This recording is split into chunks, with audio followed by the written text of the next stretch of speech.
Turkey is withdrawing some of its troops from a base in Iraq. A convoy of 10 or 12 vehicles was reported to have left the Bashika camp, heading north.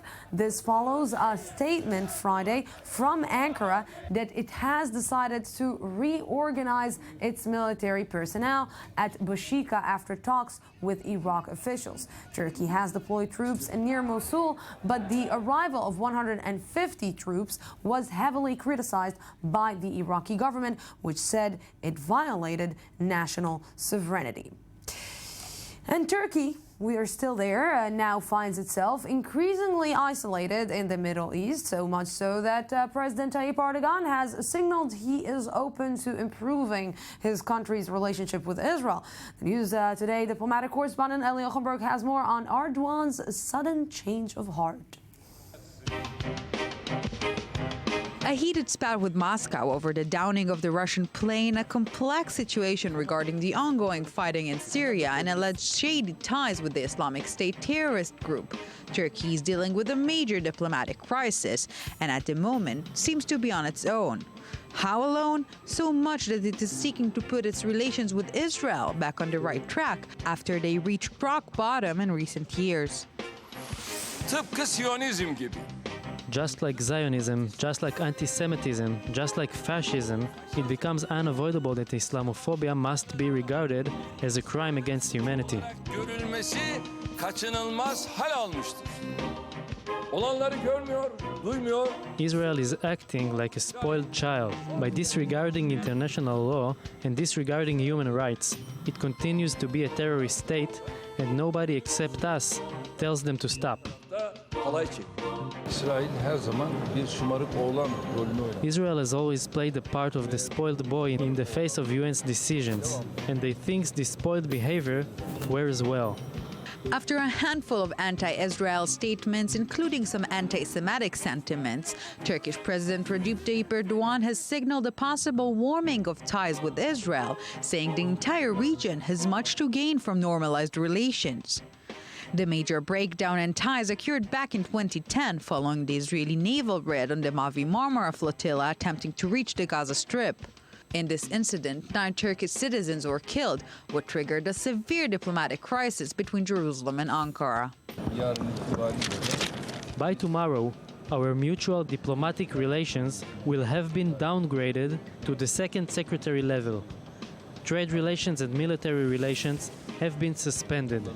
Washington, an ally of both countries, was determined to bring this feud to an end. And indeed, during the visit of U.S. President Barack Obama to Israel back in 2013, he managed to push Israeli Premier Benjamin Netanyahu to officially apologize to the Turkish president for the Mavi Marmara deaths. The U.S. further attempted to broker negotiations over an Israeli compensation agreement for the victims' families. But those bids failed to bring calm, and Ankara became one of the harshest critics of Jerusalem. Turkish media quoted Erdogan Monday, reiterating the terms for normalization he presented back in 2013, an official apology, a compensation package, and the lifting of the blockade on the Gaza Strip. Thus far, only the first term has been met, and the third is unlikely to happen anytime soon. It might take a long time and some mutual compromises in order to re-establish positive relations, but one thing is for certain: as long as Turkey continues to lose regional friends, ties with its pseudo-enemies, Israel on top of the list, could only get better. Okay, let's start talking about this romance with Alon Liad, former Israeli ambassador to Turkey. Good evening. Good evening. And also Professor George Zevi, Middle East expert at the Ben-Gurion University. Good evening. Good evening. So, the Hebrew University. Hebrew University, I'm sorry. Let's discuss a little bit. Okay, there was the Mavi Marmara. Israel apologized. Israel suggested that it will pay compensation money for the families. Then Turkey said, okay, we will accept, but then a lot of things happened in the Middle East. Now Turkey is saying, okay, we need an apology again, and we need to talk about the blockade on the Gaza Strip. Now explain to me how Gaza entered between Israel and Turkey in trying to formulate... Gaza was there from the beginning. Gaza was one of the conditions that Turkey made from day one. And I think... But if you want to formulate again the relationship with Israel, how you're putting pepper with oil with other I agree. ingredients inside it's a complex this. kind of deal that they're offering, and it hasn't been reciprocated by Israel so far. But I think the working groups in Turkey and Israel have reached some kind of an agreement or many ideas on this topic, and I think they're going. They have solved it basically, and I think now it's waiting for the leaders. I don't think Israel will lift its blockade of Gaza, but I think that some imaginative work can be done to make this work. So let's talk a little bit about the gas and about Russia stopping to being anchor as a gas supply because of the recent developments. And now Turkey finds itself in a really big problematic issue when Israel is facing Greece and Cyprus. To continue from what Rose said, these two issues of compensation and the siege on Gaza, these were the routine issues in the last 2.5 years since we apologized. They apologized. They accepted that it is an apology. They don't want us to apologize again, but they say we didn't finalize the sums of the compensation. This was the routine thing in the last 2.5 years. Now we have two mega developments. One, Russia. Russia entered Syria. This aircraft was downed. And it seems as if the Russians are serious that this is a conflict, maybe an ongoing conflict. And the second is gas. These are two major elements, new elements. The Russian element is working in two different directions. One, Turkey is more isolated and needs us more.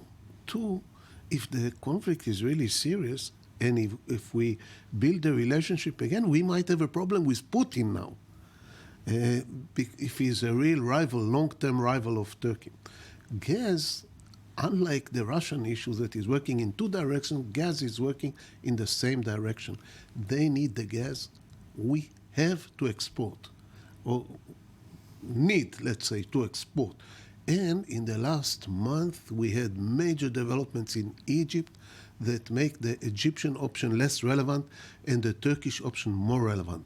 So this is the picture that I can start describing. But when we're seeing the president of Cyprus, Anastasiadis, is coming, and the Prime Minister of Greece is coming here to Cyprus and talking about basically the gas and how Israel, it fits perfectly for Israel's interests. Let's talk a little bit about other interests. What are the real interests of Erdogan? He doesn't love Israel. He doesn't like Israel.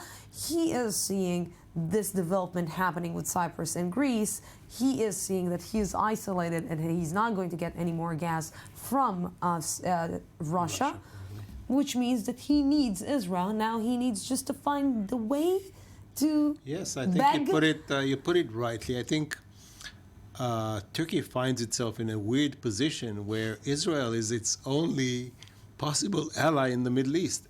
It's isolated. Russia, Iran, Iraq, Syria, Egypt are not friends of Turkey, and they're closing down all the avenues of approach. And the only country that seems to be willing to do business, the economy is thriving between the two countries, is Israel. So I think Erdogan sees that possibility of working with Israel, both as a conduit for trade with the rest of the Middle East and the issue of the gas. And he wakes up to this reality, although I'm sure he's not very happy about the option. Yeah. I think regarding Greece and Cyprus that this doesn't worry him a lot because he has the possibility to block such a deal. Because what Erdogan says, if Cyprus is involved and is going to benefit, it's not only the Greek Cypriots, it's also the Turkish Cypriots. Share everything with us, we'll let you go. Now, if they will not reach an agreement with the Turkish Cypriots, he will have his aircrafts. He has the ability to block it, and we know very well.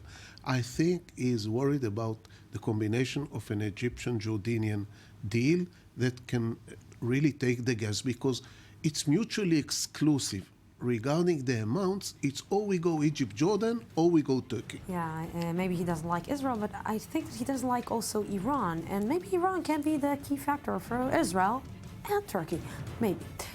Gentlemen, thank you very much for being here. We're going out.